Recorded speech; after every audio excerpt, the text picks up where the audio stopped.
Matt's shipped like 10 PRs to Hydrogen in the last week. So he's very, very close.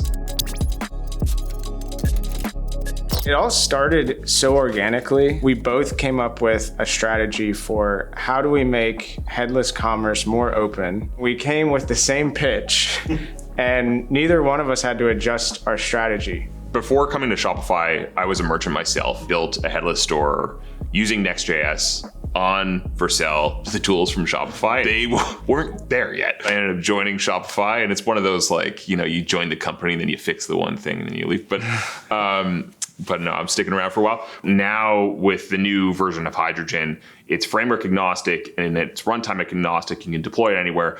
At Vercel, our goal is to build a better web.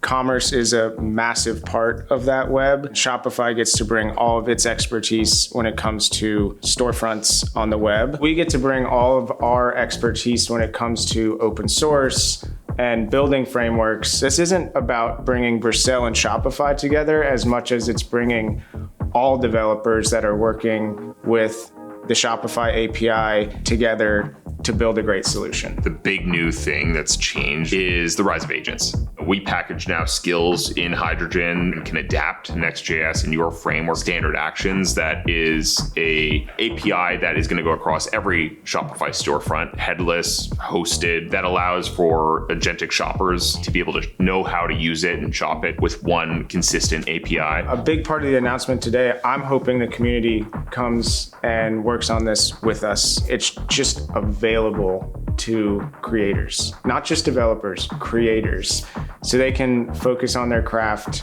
and build these amazing storefronts we're looking forward to. Yeah.